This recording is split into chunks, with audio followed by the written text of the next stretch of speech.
출애굽기 15장 22절부터 26절까지 봉독하겠습니다. 모세가 홍해에서 이스라엘을 인도하며 그들이 나와서 수르 광야로 들어가서 거기서 사흘 길을 행하였으나 물을 얻지 못하고 마라에 이르렀더니 그곳 물이 있어서 마시지 못하겠으므로 그 이름을 마라라 하였더라. 백성이 모세를 대하여 원망하여 가로되 우리가 무엇을 마실까 하매 모세가 여호와께 부르짖었더니 여호와께서 그에게 한 나무를 지시하시니 그가 물에 던짐에 물이 달아졌더라. 거기서 여호와께서 그들을 위하여 법도와 율례를 정하시고 그들을 시험하실세 가라사대 너희가 너희 하나님 나 여호와의 말을 청종하고 나의 보기에 의를 행하며 내 계명에 귀를 기울이며 내 모든 규례를 지키면 내가 애굽 사람에게 내린 모든 질병의 하나도 너희에게 내리지 아니하리니 나는 너희를 치료하는 여호와임이니라. 오늘 출애굽기 15장 22절 이하의 내용은 이제 이스라엘이 홍해를 건너 약속의 땅으로 이제 행진하는 그 첫 장면이 됩니다. 그러나 뜻밖에도 이 큰 기적과 감격으로 시작된 구원의 여정의 그 첫 장면은 기대했던 것 같이 만족스럽지 않습니다. 우선 약속된 젖과 꿀이 흐르는 땅이 바로 눈앞에 있지도 않고 거기까지 가는 광야길이 여러 현실적인 이유로 어려움을 주는 그런 지리적인 곳이었습니다. 당연히 이스라엘 백성들의 입에서 불평이 나옵니다. 오늘 그 첫 번째 불평이 먹을 물이 없는 것이었습니다. 물을 구했지만 물이 써서 먹지 못하고 하나님께서 모세에게 나무를 던지게 하여 그 물을 달게 고쳐 먹이셨습니다. 이러한 일은 앞으로 이제 반복돼서 이제 등장을 합니다. 이스라엘은 애굽에서 나온 만족감을 얻지 못한 불평을 계속하게 되고, 그리고 그 불평이 계속되는 현실적 환경은 40년이라는 긴 시간 동안 이스라엘 백성이 유랑해야 될 그런 장소와 환경이 되고야 맙니다. 하나님께서 놀라운 기적으로 이스라엘 백성을 바로에게서 구원하셨죠. 그러나 그 구원의 궁극적인 목적은 젖과 꿀이 흐르는 땅이라는 환경에 국한되는 것이 아니라 하나님의 백성으로의 거룩함으로 부름받는 것이 이 구원의 궁극적인 목적입니다. 그래서 하나님은 이스라엘 백성을 이 종되었던 땅에서, 학대받던 땅에서 꺼내 환경과 조건이 완벽한 낙원에 인도하시기 전에 그것보다 더 중요한 이스라엘 백성이 죄 아래 신음하던 자리로부터 하나님의 자녀로서 마땅히 생명과 진리와 의와 거룩함으로 부름받는 이 과정을 겪게 되는 것입니다. 그래서 오늘 이 물을 고쳐주시는 이 사건 속에서도 다만 먹을 물이 없는 것 혹은 마실 만하지 못한 물을 고쳐주고 없는 것을 만들어 공급하는 것으로 이 사건이 기록되는 것이 아니라 26절 가라사대 너희가 너희 하나님 나 여호와의 말을 청정하고 나의 보기에 의를 행하며 내 계명에 귀를 기울이며 내 모든 규례를 지키면 내가 애굽 사람에게 내린 모든 질병의 하나도 너희에게 내리지 아니하리니 나는 너희를 치료하는 여호와임이니라. 이 말씀만 놓고 보면 하나님께 순종하고 말 들으면 복을 받고 하나님을 거역하면 벌을 받는다. 애굽 백성들을 봐라. 애굽이 하나님 말 안 들어서 어떻게 혼났나 봐라. 이렇게 보입니다마는 그렇게 간단한 이해로는 사실은 좀 부족합니다. 25절에 보면 이 26절의 내용은 그 중하반절부터 오시죠. 거기서 여호와께서 그들을 위하여 법도와 율례를 정하시고 그들을 시험하실세에 해당하는 것입니다. 그러니까 물을 고쳐주시면서 규례와 법도를 주시고 그리고 시험하셨답니다. 하나님께서 규례와 법도를 주신다. 하나님께서 이스라엘 백성에게 명령하신다 혹은 말씀하신다라는 것은 저들이 하나님께 속한, 하나님의 통치 아래 속한 백성인 것을 말합니다. 그러니까 지금 출애굽 사건에서 우리가 기억해야 하는 것은 이스라엘 백성은 잘해서 복받고 애굽 백성은 하나님을 거절해서 벌받는 이런 비교가 아니고, 하나님이 통치하시고 복 주시려는 대상에 관한 문제가 아니라 하나님 통치의 속성과 내용대, 하나님을 거절하고 죄악된 세상의 질서와 풍조를 쫓는 영역과 내용과 속한 자들에 관한 대조입니다. 그러니까 너희가 내 명령을 따르면 애굽 사람에게 내렸던 질병을 너희에게는 내리지 않겠다라는 것은, 하나님이 내 말을 듣지 않으면 병을 주어서 고생하게 하겠다, 벌 주겠다가 아니라, 하나님의 통치라는 것은 창조에 있어서 그랬다시피 그의 의로우심과 자비하심과 복되심으로 말미암는 통치요, 그 내용이요, 그 결과입니다. 그러나 애굽이 겪었던 것은 하나님 없이 사는 세상을 대표하고 있는 것이죠.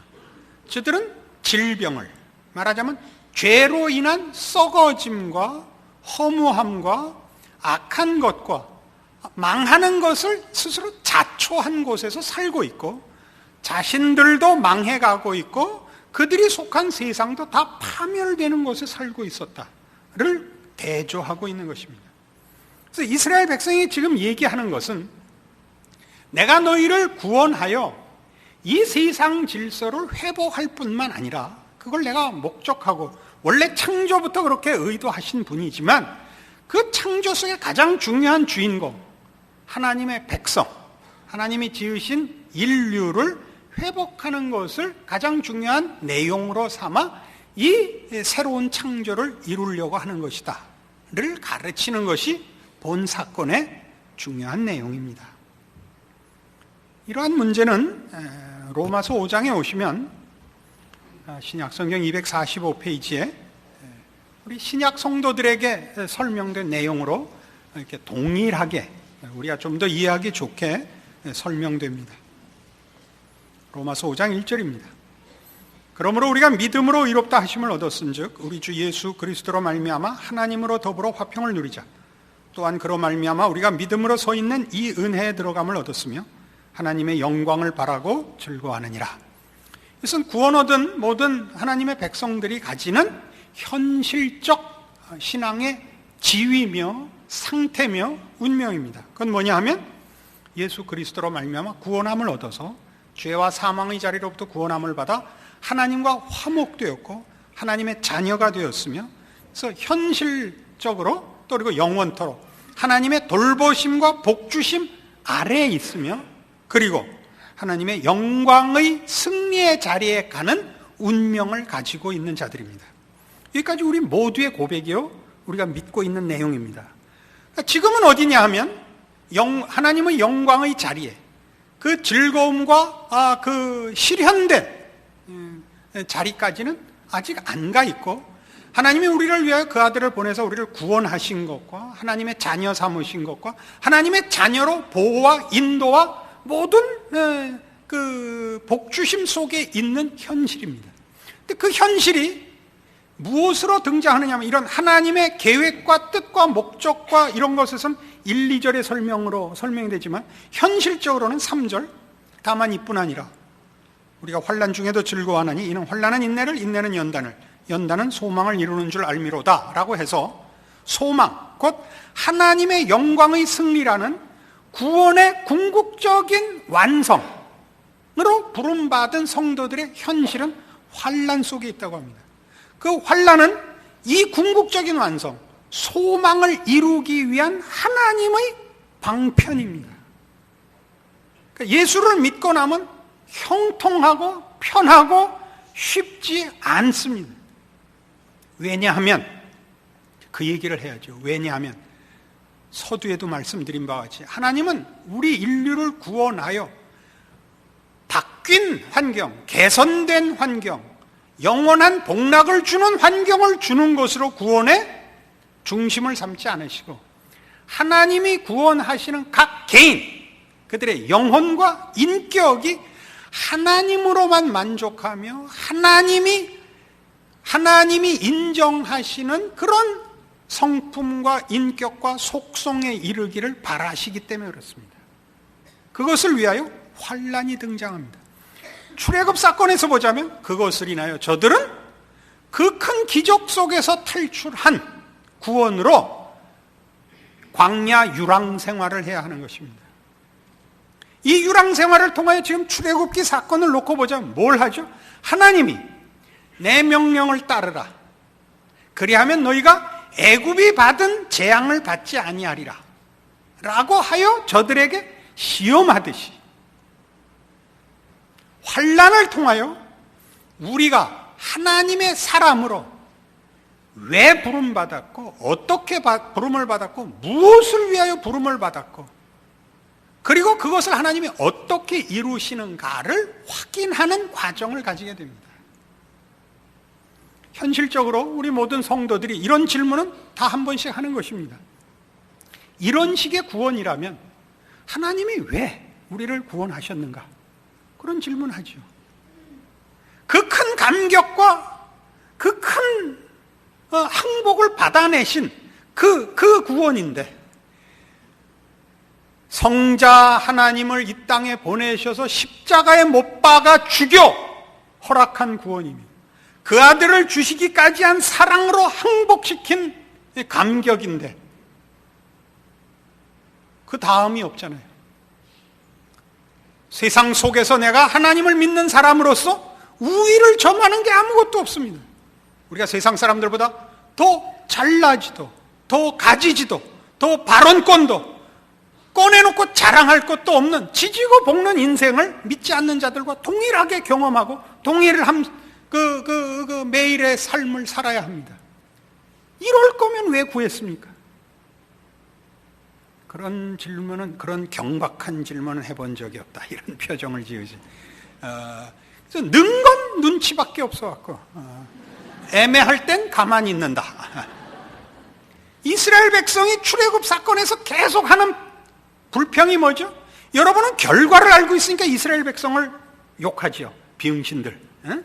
결국 들어갈 건데, 여호수아 앞장서서 들어갈 건데 그때 왜 못 들어간다고 병신짓 해갖고 40년이나 누가 병신이라는 거예요? 그들이나 우리나 똑같은 소리 하고 있는 거예요. 그들이 뭐라고 그랬죠? 이럴 바에는 뭐 때문에 나왔냐? 애굽에 있는 게 낫지 않느냐?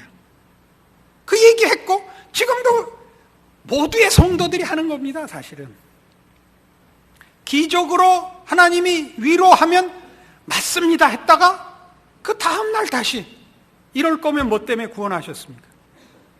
기도해도 받아주시지도 않으면서 기도는 왜 하라 그러십니까? 이런 불평을, 이런 말하자면 그 말도 안 되는 항변을 성도 모든 사람들이 신앙의 현실 속에서 누구나 합니다. 안 하는 사람들은 뭐냐 하면 그 불평까지도 포기한 겁니다. 해봐야 소용도 없더라 야. 괜히 병신만 되지. 이렇게 된 거예요. 체념을 한다고요. 나중에는 이게 무슨 싸움이냐? 하나님께서 지금 이스라엘 백성을 시험한다는 건 무슨 얘기냐 하면 저들로 하여금 환경과 조건을 개선시킨 자리로 불러오기 전에 애굽에서 구원하여 하나님의 백성을 삼았지만 사는 것은 애굽과 방불한 곳에 살게 합니다. 그렇게 하여 이 세상의 통치와 이 세상이 약속하는 복과 하나님의 통치와 하나님이 약속하는 복을 대조시킵니다. 우리로 하여금 그 차이를 보게 하며 우리를 부르신 부름, 우리에게 허락한 구원이 무엇을 약속하고 있고 허락된 구원이 어떤 가치가 있는가를 우리로 하여금 모든 세포 하나까지 남김없이 항복하도록 하는 것이 환난이 하는 일이요, 하나님께서 이제 오늘 본문에서 이스라엘 백성에게 하는 시험하신다는 말씀입니다. 우리는 쉽게 생각하죠. 우리가 구원함을 얻고 우리가 가진 바 신앙 고백들의 진실된 것, 그 영원한 것, 그 복된 것들을 우리가 세상 앞에 힘있게 전하여 예수를 믿었더니 이렇게 되더라, 예수를 믿었더니 이렇게 되더라, 예수를 믿었더니 이렇게 되더라 해서 사람들을 쉽게 불러올 수 있는 것이 우리의 소원이고 그것이 기독교의 힘이라고 믿고 있습니다. 그러나 하나님은 우리에게 말하자면 사회적 지위를 준다든가 무슨 특별한 재능을 준다든가 건강을 준다든가 무슨 부를 준다든가 하는 방식으로 하나님을 증명하거나 예수 믿은 신앙을 설득하는 것을 원치 않으십니다. 왜냐하면 가장 우선적으로는 하나님은 우리 보고 세상을 고치라 그러지 않고 세상 속에서 우리를 불러내서 우리를 완성하는 것이 1차 목표인 탓입니다. 우리가 하나님을 위하여 할 일이 있기 전에 하나님이 우리를 위하여 아직도 일하고 계시고 우리에게 아직도 구원을 이루어 나가고 계십니다. 어떤 구원이요? 하나님의 자녀다운 충만함으로 가는 구원입니다. 이 싸움을 우리는 말하지만 하나님을 믿었더니 모든 소원이 이루어지고 하나님을 믿었더니 모든 문제가 해결되고 하는 식으로 하나님을 믿고 하나님을 항복하고 하나님을 소원하는 정도로는 하나님이 못 참는 겁니다. 여러분, 사랑하는 사이가 되면 사랑에 있어서는 조건 때문에 사랑하는 것이 가장 큰 모독이죠. 그죠? 훌륭해서 상대방이 부자라서 그 굉장히 큰 모독입니다. 지금은 이제 좀 나아졌습니다. 제가 젊었을 때는 제가 그 소리를 많이 들었습니다. 제 아내가 그때는 미인이었고 저는 그때나 이제나 보통 이하의 사람입니다. 제 아내에게 이렇게 묻는 사람들이 많아갖고 우리를 속상하게 했습니다. 시댁이 부자신가 보죠? 무슨 말인지 아시겠죠? 겉으로 봐서는 어디도 대등할 조건이 없는데 그렇다면 뭘로 때웠을 거라고 생각을 했다고요? 돈으로 때웠을 거라고 생각을 했다고요. 하나님은 이건 못 참으신다고요. 하나님이 돈을 많이 주시는군요. 이렇게 하나님이 소개되는 건 하나님이 못 참으신다고요. 알아들으십니까? 우리가 이 세상을 살면서 우리는 바로 그런 차원에서 하나님의 백성이 되고 하나님께 복을 받는다는 게 무엇인가를 세상이 우리를 유혹하고 시험하는 것과 늘 대비하는 일상을 살도록 되어 있습니다. 우리는 우리가 옳은 사람이고 하나님이 온천한 만물의 주인이신데도 불구하고 우리가 세상 사람들보다 세상적인 차원에서 더 같거나 더 유능하거나 더 앞서거나 더 높지 않습니다. 뭘 보죠? 그럼 세상에서 뭘 봅니까? 세상에서 권력을 가진 자가 그 권력으로 행복해하는 사람을 보십니까? 거의 없죠. 권력이란 뭐죠? 그 직책을 수행할 수 있도록 주는 수단입니다. 그러나 권력으로 책임을 지는 사람은 거의 없고 권력만 쓰죠. 우리 논어에 나오는 이야기로 알고 있습니다마는 강자란 어떤 사람이라고요? 자기를 이기는 사람이라고요. 그러나 우리 세상 속에서 뭘 보냐면 힘을 가지면 복수를 하지 힘을 가지고 남을 돕는 사람은 없습니다. 여기서 없다는 건 물론 너무 과한 표현일 수 있습니다. 돕는 사람도 있습니다. 자기 잘난 맛에 돕습니다. 진실되게 남의 처지를 이해하고 그를 위하여 희생하면서 돕는 그런 강자는 세상에는 없습니다. 왜요? 세상은 죄가 주장하는 것입니다. 부를 생각해 보십시오. 우리 요즘은 한국 사회가 부자 되세요를 노골적으로 말하는 그런 지경에 이를 만큼 이제 완전히 물질주의가 장악한 세상이 됐습니다. 부자가 최고죠. 그럼 여러분 부자들 행복한 사람 본 적 있어요? 딴 사람 말고 자신을 생각해 보세요. 행복하세요? 부자 행복한 사람 난 못 봤어요. 왜 그러죠? 어느 부자도 자신이 부자라고 생각하지 않습니다. 왜 그렇죠?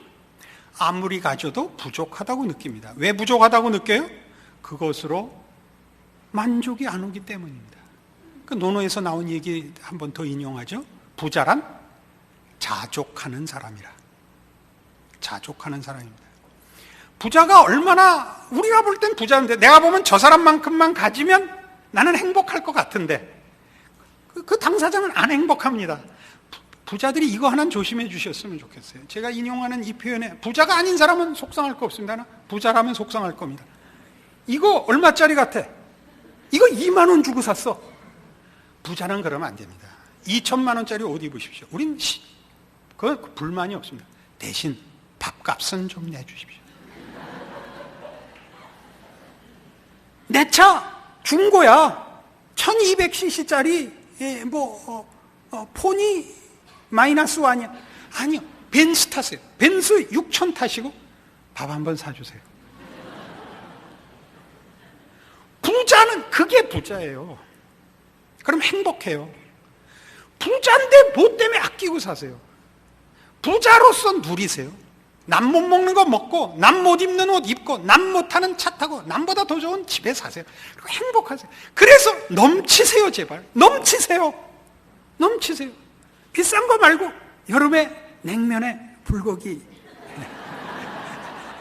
둘이서 3인분. 우리의 소원은 조그만 것입니다. 부자 여러분, 요거 해주세요. 요거 해주세요. 옷 좋은 거 입고 오세요. 이거 싼 거 입고 와갖고 우리 놀래키지 마세요. 권력자 여러분, 높으신 거 압니다. 그 한마디에 그냥 어느 한 업계가 죽어나갈 수 있고 어느 한 업종이 망하고 어디를 키울 수 있습니다. 좋습니다. 불쌍한 사람을 위해서 써주세요. 보복하지 마시고. 이게 세상에서 보는 겁니다. 세상의 힘은 아무도 남을 위하여 쓰지 않고 아무도 행복하게 하는 걸로 쓰지 않고 서로 죽이는 데 쓰는구나. 세상의 행복의 조건이라는 부나 지식이나 건강이나 가지니까 다 뭐 하더라? 자기 놀고 자긴 잘난 척하기 바쁘더라. 와! 하나님의 명령들과 대조를 시킵니다. 뭐 하라 그래요? 하나님이 주시는 규례와 명령은 크게 이 두 가지입니다. 하나님과의 관계에 관한 것. 하나님과의 관계를 유지하는 법. 둘째는 하나님의 사람으로 삶의 정황에서 반응하는 법. 이게 모든 규례와 법도입니다. 이걸 어떤 율법사가 예수님께 와서 이렇게 직접 물은 적이 있죠. 신약 성경에 나옵니다. 계명 중에 제일 큰 계명이 뭡니까? 예수님께서 이렇게 답하십니다. 첫째는 내 마음을 다하고 뜻을 다하고 정성을 다하여 주 너의 하나님을 사랑하라 하셨으니 이것이 첫째 되는 계명이요. 둘째는 그와 같으니 네 이웃을 내 몸같이 사랑하라 하셨으니 이 두 계명이 온 율법과 선지자의 강령이니라. 하나님은 이런 분이신 겁니다. 하나님을 섬기며 하나님을 섬기는 마음으로 이웃을 사랑하랍니다. 이웃을 내 몸같이 사랑하랍니다. 이 하나님의 명령, 하나님의 통치의 내용과 세상의 유혹, 세상의 약속과 비교하는 것, 이것이 바로 환난입니다. 우리는 환경과 조건으로서 환난으로 느끼고 있지만 사실은 그 모든 환난은 뭐냐 하면 세상이 우리에게 하는 약속과 하나님의 통치 사이의 비교의 순간들입니다. 우리는 그 공부를, 그 훈련을, 그 시련을 겪고 있는 거죠. 매일의 삶 속에서 어느 한순간도 이 싸움에서 벗어나는 순간이 없는 현실을 살고 있습니다. 거기서 뭘 배운다고요? 그래서 인내를 배우는 겁니다. 인내란 뭔데요? 정말 소중한 것이 무엇인가를 걸러내는 겁니다. 인내란 결국 쓸데없는 것을 다, 거품을 다 제하고 본질만 붙잡는 것이 인내죠. 인내가 어디로 간다고요? 연단으로 갑니다. 그게 전부가 되는 거죠. 이것이 성경이 하는 얘기입니다. 그래서 성경 말씀에는 이렇게 가죠. 에베소서 5장으로 가셔서 15절 말씀, 315페이지 신약성경 에베소서 5장 15절입니다. 그런즉 너희가 어떻게 행할 것을 자세히 주의하여 지혜 없는 자같이 말고 오직 지혜 있는 자같이 하여 세월을 아끼라. 때가 악하니라. 그러므로 어리석은 자가 되지 말고 오직 주의 뜻이 무엇인가 이해하라. 술 취하지 말라. 이는 방탕한 것이니 오직 성령의 충만을 받으라. 성령 충만, 이런 말들 우리 다 어떤 식으로 이해를 하느냐 하면 쉽게 신앙생활을 영위하는 방법으로 이해를 합니다. 성령 하나님께서 나를 장악하사 내 생각과 내 판단과 내 결정과 내 책임을 아무 저항이나 실패할 수 없이 유지시켜 주시는 힘으로 우리가 요구합니다. 하나님은 이런 걸 주시지 않습니다. 하나님 우리를 어떤 의미에서 방치해 두시는 것 같아서 매일 죄를 짓기도 하고 지기도 하고 세상으로 타협하고 도망갔다 오고 여기 놔두시는 것 같습니다. 왜요? 하나님은 지금 우리가 세상을 따라 나가는 것도 우리한테 공부요, 훈련이요, 확인이다 인정하고 계시는 겁니다. 세상에 거짓된 것을 미혹돼서 쫓아갔다가 그게 아니라는 걸 확인하고 돌아오는 것이 우리한테 손해가 아닌 탓입니다. 그래서 이 성령 충만은 하늘로부터 오는 신적 강압이거나 신적 장악이 아니고 우리가 기꺼이 우리를 하나님께 내어 맡기며 하나님께 우리를 위탁하는 직경지를 말합니다. 그게 어떻게 오느냐 하면 다시 보세요. 15절. 그런즉 너희가 어떻게 행할 것을 자세히 주의하여 지혜 없는 자같이 말고 오직 지혜 있는 자같이 하여 세월을 아끼라. 때가 악하니라. 이게 다 뭐예요? 삶 속에서 배우는 것들이죠. 뭘 배워요? 세상과 세상이 약속하는 것과 그 통치의 내용과 하나님의 약속과 하나님의 통치와 약속을 비교하여 배우는 것이죠. 우리가 얻은 구원, 우리에게 허락된 약속이 얼마나 귀한 것인가, 어떻게 비교할 수 없이 복된 것인가, 세상은 얼마나 거짓되며 헛되며 하나님의 명령들은, 아니 그의 통치는, 그의 구원은 복되고 사모할 만한가를 배우죠. 그래서 어떻게 하라 그래요? 어리석은 자가 되지 말고 오직 주의 뜻이 무엇인가 이해하라. 이런 비교와 이해와 판단과 선택과 이런 납득과 결단이 이 환난 속에서, 이 유랑 생활 속에서, 우리 일상 속에서 만들어지고 있는 것입니다. 이것이 신자들이 구원 얻었기 때문에 하나님의 인도하심 속에서 자라나가는 현실입니다. 그러나 우리는 그 속이 말하자면 뚜렷한 결과가 확고히 서지 않는 과정이라는 사실 때문에 고민하며 실수하며 실패하며 방황하는 것 때문에 우리는 그것이 신앙이 아니라고 생각하고 하나님이 응답하시지 않는다고 생각하고 나는 특별한 존재가 아니기 때문에 이런 방황이 있다고 그렇게들 낙심하게 되는 것입니다. 그렇지 않다는 얘기를 확실히 하는 것입니다. 그 벤허라는 영화를 보셨죠? 벤허라는 영화는 그 벤허가 주인공이죠. 찰턴 헤스턴이 그 역을 맡았는데, 찰턴 헤스턴은 전편에 걸쳐서 딱 하나의 연기밖에 한 게 없습니다. 이러는 있는 대로 힘써갖고 막 처절해하는 거 하나 외에는 한 게 없습니다. 그 정말 잘한 사람은 메살라죠. 메살라는 그 악역을 너무 잘해서 메살라 덕에 이제 베너가 살았죠. 그래도 하여튼 베너가 주인공인 겁니다. 그 또 하나의 조욕이 있죠. 그 이제 메살라 때문에 그 집안이 다 망하고 노예로 끌려가는데 메살라가 시켰겠죠. 이 죄수는 혹독하게 다뤄라. 그래서 고생해서 가는 그 노예선으로 가는 길 동안에 여정에 고단한 게 이루 말할 수가 없는데 물을 먹는 자리에 우물에 도착했는데 물을 못 먹게 하지 않습니까? 예수님께서 물 떠 먹이는 장면이 나오고 그 간수가 그놈한테는 물 주지 말래니까 하고 예수님하고 얼굴이 딱 마주치자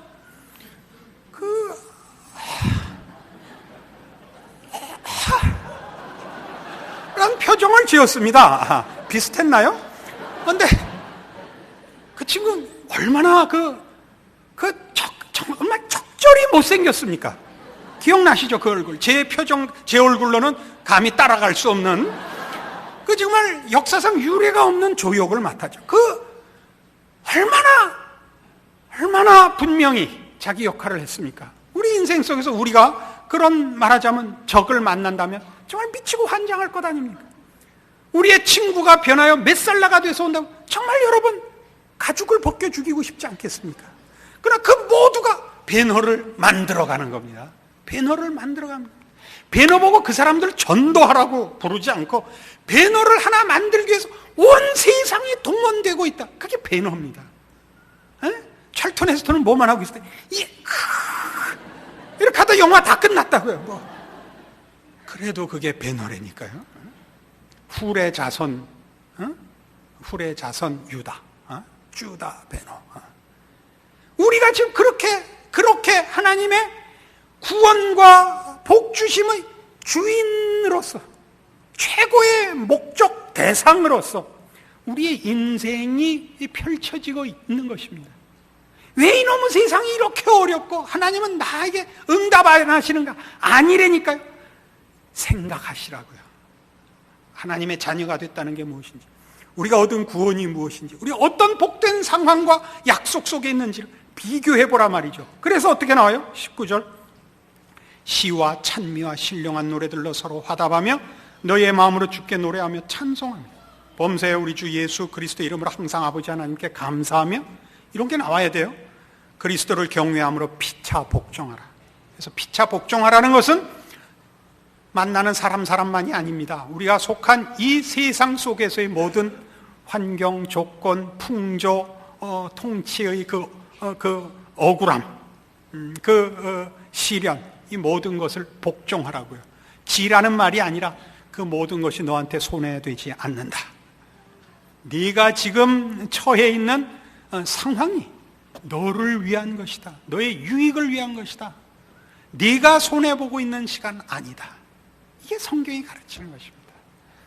신자된 인생의 자랑스러운 것과 어느 순간, 어느 한 경우도 하나님이 개입하시지 않은, 준비하시지 않은, 함께 하시지 않는 순간과 상황이라는 것을 없다는 이 성경의 가르침이 여러분들로 하여금 여러분의 삶의 모든 정황에서 이 하나님의 자녀된 기쁨과 승리를 누리게 하는, 빼앗길 수 없는 여러분의 무기요 믿음이 되시기를 원합니다.